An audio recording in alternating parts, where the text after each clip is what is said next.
In the late 1990s, Japan's countryside was still dotted with wooden homes left behind by families who had moved into the big cities.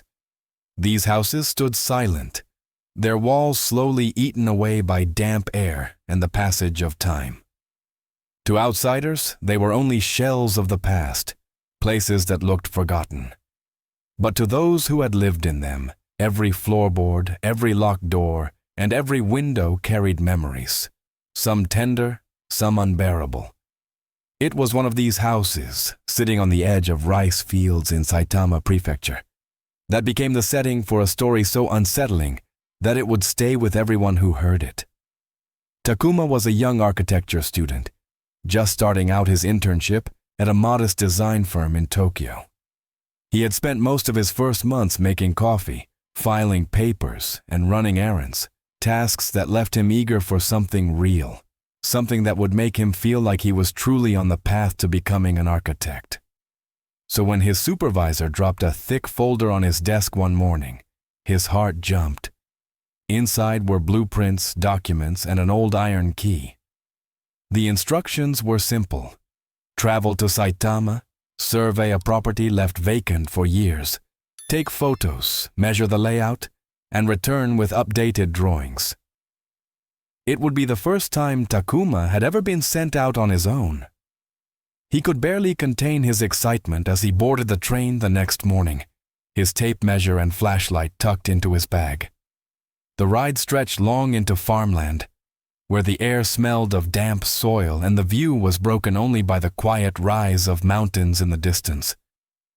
He imagined how he would walk through each room carefully, taking notes like a professional, proving to himself that he was capable of much more than busy work in an office. But as the bus dropped him at the edge of a nearly deserted town, that excitement shifted into unease. The directions led him down a narrow road lined with half-abandoned shops and homes whose gardens had grown wild. When he reached the property, his steps slowed. Before him stood a wooden house with peeling paint, its sliding doors sun-bleached, its roof tiles warped. The silence around it felt heavy, as if the place was holding its breath. Takuma took the key from his pocket and pressed it into the lock. The door groaned open, and a rush of air poured out, thick, stale, and carrying the sharp scent of mildew. Dust swirled in the light, and the wooden floor creaked beneath his shoes. He hesitated on the threshold, suddenly aware of how alone he was. This was no ordinary job site. Something about the air inside felt wrong, as though the house itself had been waiting all these years for someone to walk back in. Still, duty called. He stepped across the threshold, not knowing that what he would uncover inside was not just an abandoned home, but the remnants of a tragedy too heavy for one family to bear. Takuma set his bag near the doorway and clicked on his flashlight, though pale daylight managed to seep through the cracks in the shutters. The beam caught clouds of dust that rose with every step, drifting like tiny ghosts in the stagnant air. The entryway was cluttered with shoes too small to belong to adults, their rubber soles cracked and stiff with age. A wooden coat rack leaned crookedly against the wall. From it hung a child's raincoat, once bright yellow, now faded to the dull color of parchment, its plastic fabric sagging like tired skin. He paused longer than he meant to, staring at it. The coat had clearly not been touched in years, and yet it looked as though someone had just left it behind after a storm. He shook off the chill crawling up his neck and began his work.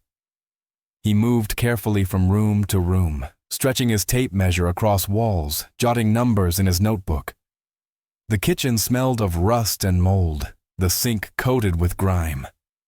He turned the faucet out of habit, and nothing came, just a hollow rattle in the pipes. The bathroom was the same, fixtures cracked, tiles discolored. It was clear the utilities had been cut off long ago. In the master bedroom, something unusual broke the silence. As he brushed past an old wardrobe, his shoulder knocked a thick binder from the top shelf. It crashed to the floor, spilling papers that scattered across the dusty tatami mats. Cursing under his breath, he bent down to gather them. That was when he noticed what they were. Medical records. The patient's name read Riku. His eyes traced the diagnosis, a rare congenital condition that caused severe photosensitivity. The description chilled him. Direct exposure to sunlight would trigger blistering, necrosis, and eventually organ failure. Takuma felt his stomach tighten. He replaced the documents quickly, but the words stayed in his head. This was no ordinary illness. Whoever Riku was, he had been condemned to live in darkness. At the end of a dim hallway, one sliding door bore a small sticker with cartoon characters peeling at the edges. Takuma slid it open and stepped inside. The room was different from the rest of the house. Where other spaces were stripped bare, this one still felt lived in. A small bed sat against the wall. A shelf stacked with manga volumes leaned heavily under their own weight, and a dusty CRT television rested beside a game console from decades past. What unnerved him most were the windows. Each one had been boarded shut from the inside, thick wooden planks nailed tightly across the frames. The nails had rusted to dark red, proof that they had been hammered in long ago and never touched again.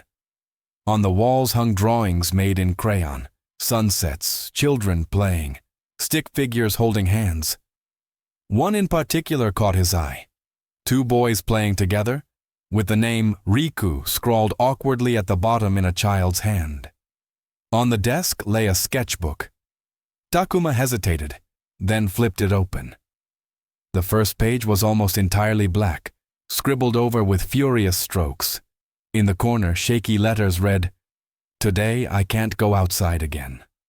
Mom says the sun will hurt me." The second page showed a window covered in boards, with the note, "I want to play outside, but Mom says no."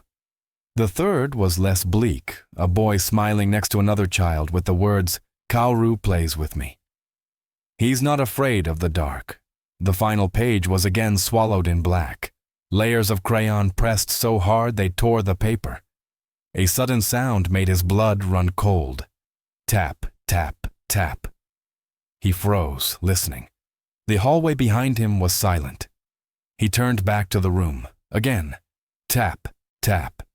It was faint, but insistent, like knuckles rapping against wood. Heart pounding, he searched under the bed, behind the shelves, inside the closet. Nothing. Then, acting on instinct, he crouched low and tapped the floorboards himself. To his horror, something tapped back. Pulling aside the corner of the rug, Takuma discovered a wooden hatch set flush into the floor. Its edges were worn, as if opened and closed many times, but the handle was slick with dust. He gripped it, pulled hard, and it creaked open to reveal a crude ladder descending into darkness. A breath of damp air rushed out, carrying the smell of stone and something far older, something hidden. Takuma stood at the edge of the hatch, flashlight beam trembling over the rungs of the ladder. Every instinct told him to close it and walk away, to finish his survey and pretend he had seen nothing. But curiosity and a deeper pull, something like dread mixed with duty, pushed him forward. He tightened his grip on the flashlight, placed his foot on the first rung, and began to climb down into the cellar below. The ladder groaned under Takuma's weight as he descended, each step echoing against the rough stone walls. His flashlight carved thin slices of light through the suffocating darkness. The cellar was colder than the house above, damp with the smell of wet earth and old rot. He touched down on the hard-packed ground, his shoes crunching over gravel and dust. For a long moment he simply stood there, straining to hear anything beyond the sound of his own heartbeat. The beam swept across the room, revealing nothing but the crude masonry of the foundation, piles of cobwebs, and a stack of old blankets in the far corner. He edged closer, the silence pressing against his ears. Then, without warning, the mound of blankets shifted. His throat closed. The light caught a frail hand pushing through the folds. "Mommy?" a voice whispered. Thin, trembling, childlike. Takuma stumbled back, nearly dropping the flashlight. From beneath the blankets, a boy's face appeared, pale, almost translucent, with dark circles under his eyes. His lips quivered as he asked, "Who are you? Have you seen my friend Kaoru? Mommy says he plays with me." The word struck Takuma with the force of a blow. Kaoru. That was the name scrawled in the sketchbook upstairs. His mind raced. Was this a child who had somehow been left here? But how could that be? The records, the drawings, the dust. It all suggested decades had passed. This boy looked no older than 7 or 8. I don't know," Takuma stammered, forcing air into his lungs. "Why are you here?" The boy blinked slowly, his voice steady but distant. "This is my place. This is where I wait. Kaoru plays with me." Every instinct screamed at Takuma to run, but he managed to nod instead. "I'll get help," he said, his voice barely audible. He turned and scrambled back up the ladder, slamming the hatch shut behind him as if to trap something inside. His legs shook as he fumbled with his phone, dialing the police. Minutes later, flashing lights filled the small road outside. Officers hurried in, their radios crackling. Takuma led them to the hatch, his words tumbling over one another. He watched as 2 officers descended, flashlights bobbing in the darkness. Then came the silence, followed by the sound of boots clattering as they rushed back up, their faces drained of color. "There's no living child down there," one officer told him, his voice flat. "But we found remains." 2 of them? The words hollowed out the air around Takuma. The officers returned with evidence bags and grim faces. They explained what they had found. The skeletal remains of a small boy and a woman lying side by side on the cellar floor. From their condition, they had been dead for many years. The boy had succumbed to complications from his illness. The woman, his mother, had overdosed on sleeping pills, her body still curled protectively near her child. But that wasn't all. Among the remains was a folded letter, ink faded but still legible. In it, the mother confessed to something darker. She wrote that after her son Riku died, she could not let him go. Her grief consumed her. Desperate, she began abducting local boys around the same age, caring for them in the boarded-up room, feeding them, telling them stories, all while insisting they were her Riku. She admitted she knew they were not her son, but for a few stolen days, she could pretend. In every smile she saw, she imagined what her child might have been like had he lived. When the illusion broke, she returned the boys to their families. The letter ended in despair. "I cannot go on. He has left me, but I cannot live without him.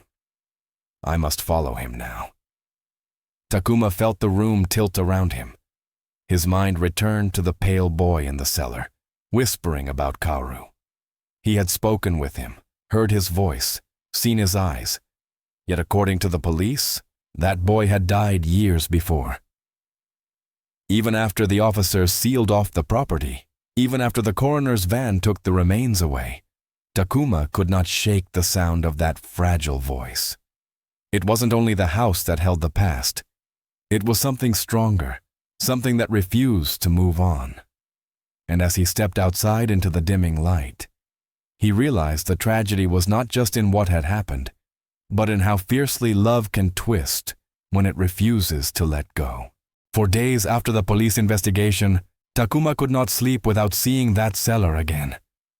Each time he closed his eyes, he imagined the pale face of the boy emerging from the blankets, his whisper drifting through the silence. "Have you seen Kaoru?" It was not simply fear that unsettled him, but the weight of sadness behind those words. He had encountered something that defied explanation, something caught between memory and reality. When the case reached the newspapers, more details emerged. Several families from nearby towns came forward, each with sons who had gone missing briefly years before. Astonishingly, all the boys had been returned unharmed after a few days, yet their stories matched. They spoke of being kept in a windowless room by a woman they called Auntie. She had fed them, told them stories, even played games with them. But she always insisted they were Riku. The children described her as gentle and kind, though sorrow clung to her words like a shadow. None of them had understood at the time, and their parents had dismissed the tales as childhood confusion, grateful only that their sons were home. Now the truth unraveled in a way that chilled everyone who heard it. The woman's grief had led her to borrow other people's children, not to harm them, but to momentarily ease her own agony. In those fleeting moments, she could pretend her sick child had never left her. But in doing so, she bound herself to a lie so consuming that it poisoned both her life and her afterlife. Takuma returned to the property once, weeks later, under the supervision of the owner who had inherited the land. The owner, ashamed and shaken, told him the woman was his aunt. She had vanished decades ago, and only now did he learn the full truth. He intended to demolish the house entirely, to erase the scars it carried. But as Takuma stood in that hallway again, his eyes drawn to the sticker on the sliding door, he felt a presence as real as the wooden floor beneath him. Some things, he thought, cannot be torn down with lumber and nails. The sketchbook still haunted him most. The image of two boys, Riku and Kaoru, seemed to speak of a friendship that may never have existed outside the child's imagination. Perhaps Kaoru was an invention, a way for Riku to dream of companionship in his sealed-off world. Or perhaps Kaoru was something else, a visitor only he could see. The unanswered questions gnawed at Takuma. Was the boy he met in the cellar truly Riku's spirit, still waiting for his imaginary friend? Or was it a vision shaped by the grief his mother left behind? What made the story more unbearable was the tenderness in the abductions. Those boys had remembered her not as a monster, but as a caretaker. It was the contradiction that struck hardest, an act both cruel and kind, both terrifying and heartbreakingly human. Her obsession twisted love into captivity, but her heart had never been driven by malice. Instead, it had been strangled by loss.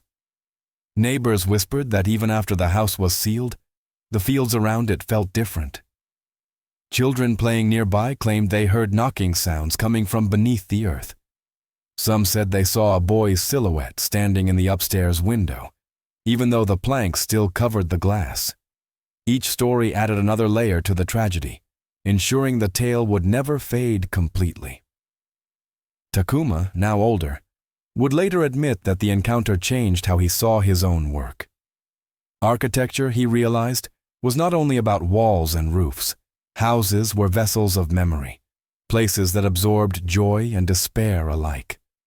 This house had carried grief so heavy that it seemed to bleed through the walls, binding a mother and son in a prison neither could escape. And so, the image lingered, a child's voice echoing in darkness, a desperate mother's love stretching far beyond life, and a young man forever haunted by what he saw when he opened that hatch. Not long after the Japanese case reached its grim conclusion, another story emerged from a very different corner of Asia, one that carried its own weight of sorrow. This time, it was in Thailand, and though the setting was far removed from the countryside house in Saitama, the themes of desperation, loss, and restless spirits wove themselves into something equally chilling.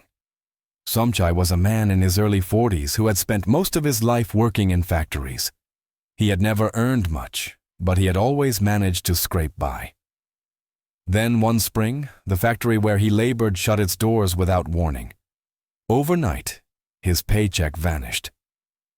With rent overdue and little savings, Somchai felt the ground slipping out from under him.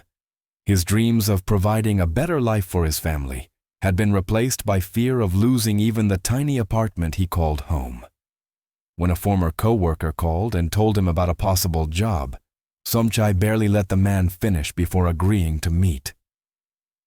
The offer sounded like salvation, a caretaker position at a large house in the city. The duties were light: watering the garden, collecting the mail, keeping watch over the property when the owner was away. Meals would be provided, and best of all, a room on the property would be his. For a man on the edge of homelessness, it felt like a miracle. The next morning, Somchai took a crowded bus across town.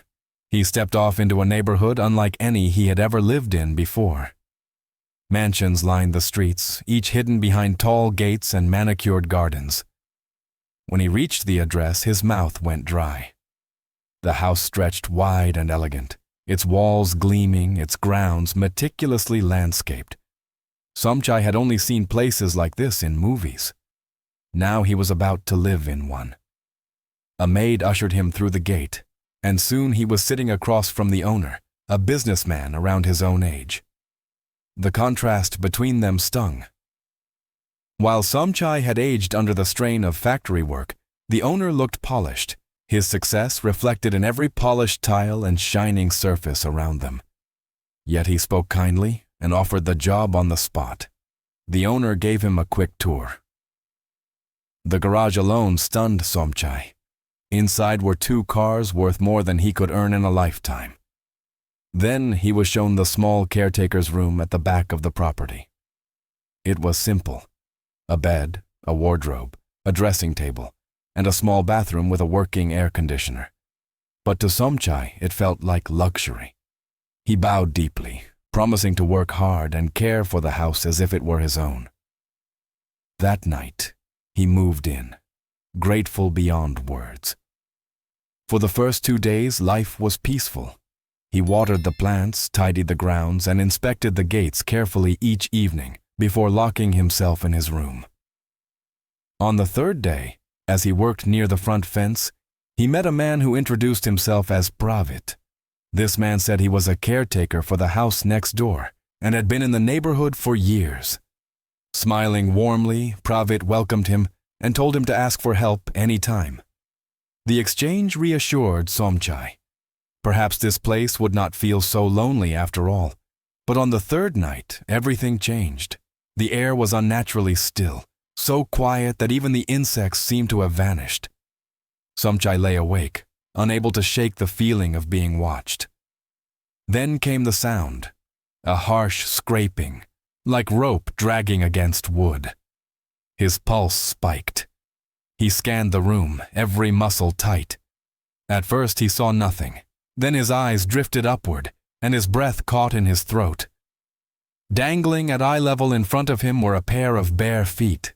His gaze rose slowly, unwilling yet unable to stop. Hanging from the ceiling pipe was the swollen face of a man, eyes bulging, tongue protruding. The body swayed gently as though caught in an invisible breeze. Even through the grotesque distortion of death, Somchai recognized him.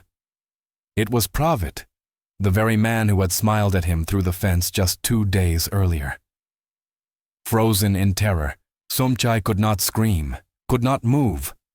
Then, as if the horror was not enough, the figure's lips parted and a voice hissed into his ear, though the mouth above never moved.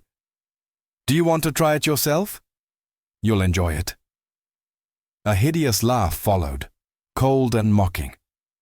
The world went black. When Somchai woke at dawn, he was lying on the floor, his clothes soaked with sweat and urine. The ceiling above was bare, no sign of the rope, no sign of the man. Shaking, he convinced himself it must have been a nightmare, though deep down he knew it was not. Later that day, as he tended the plants in a daze, he heard someone calling his name. At the gate stood his old friend, the one who had recommended him for the job. Relieved, Somchai rushed over. After a few minutes of small talk, he blurted out, "Does this house have something inside it? Something wrong?" His friend's expression darkened. He hesitated, then sighed. "I didn't want to scare you, but you're not the first caretaker here. That room you're staying in, it belonged to Pravit. Years ago, after his girlfriend left him, he hanged himself in there. Since then, Every caretaker who has stayed in that room has seen him. Most don't last a week. Somchai's stomach turned cold. He had not imagined it. He had seen the ghost of a man who had died in despair within those very walls.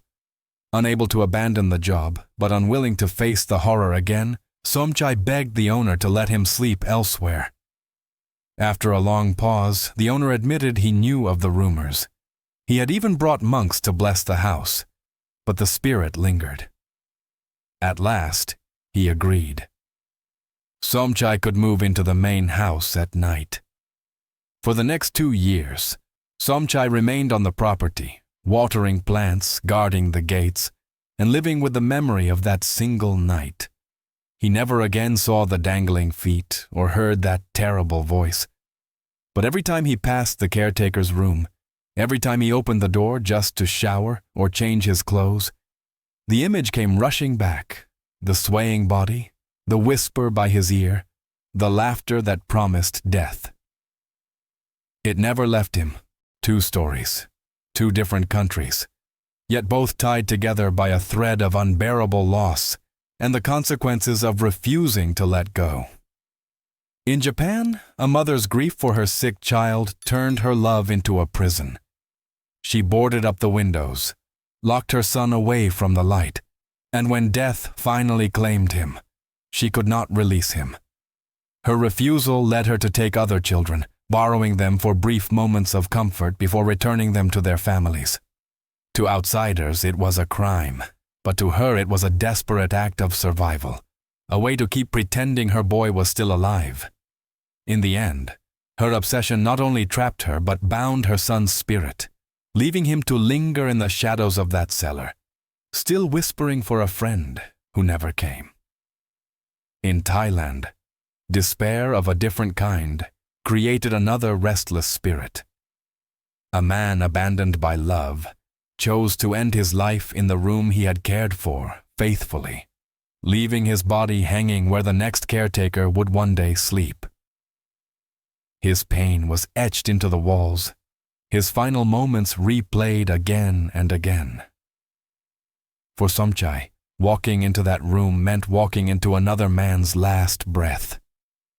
Though monks had tried to bless the house, the spirit remained tethered, bound to the place of his suffering. And while Somchai managed to escape further encounters by moving into the main house, he never escaped the memory of what he saw. The laughter, the voice, the dangling feet, they followed him long after he left the room behind. These stories are not just about haunted houses. They are about what happens when human beings are pushed to their breaking points. A mother who could not face a world without her child. A man who could not endure the loneliness of rejection. Love and despair can twist in ways that blur the line between compassion and cruelty, between longing and madness. And when that line is crossed, the consequences ripple outward, not only for the ones who suffer, but for those who come after them, stepping unknowingly into the shadows left behind. In both tales, there is a warning that extends beyond culture and belief. When grief is clutched too tightly, when obsession hardens into chains, both the living and the dead become trapped. In Japanese tradition, spirits must be allowed to pass on, and clinging to them risks keeping them bound to this world. In Thai belief, sudden and violent deaths often create ghosts that cannot move forward, repeating their final agony. Though the customs differ, the lesson is strikingly similar. Letting go is the only path to peace, yet letting go is the hardest act of all. It asks us to face emptiness, to accept that what we loved most is gone. Many people might look at the Japanese mother or the Thai caretaker and condemn them for their choices. But others may see something achingly familiar in their stories. The desperate need to hold on to what has slipped away. The refusal to accept a fate that feels unbearable. And so the question lingers. Were they monsters? Or were they simply human beings caught in pain too deep to survive? The tragedy is clear. The mother's devotion turned into abduction, her grief into injustice for other families. The caretaker's despair became a curse for those who followed him. Both crossed boundaries that left behind scars not only in the physical world, but in the spiritual one. Violence and injustice often arise not from hatred, but from wounds left untreated, from love or pride that could not bend. And so, as you listen to these stories, consider what they reveal about our own lives. When we are hurt, when we lose, when we face injustice, do we let go? Or do we allow our pain to become chains that bind us and those around us? Now I want to turn the question to you. What do you think about these two stories? Were they tales of ghosts or of people crushed by suffering? Do you see them as warnings about the dangers of obsession, or as reflections of the violence and injustice that life sometimes forces upon us? Share your thoughts in the comments. Speak about what side you would take. Should we condemn these figures for their actions, or pity them for their pain? Your perspective matters. By discussing it, by voicing your stance, you help uncover not only the meaning of these stories, but also the meaning of what it is to be human when faced with unbearable loss.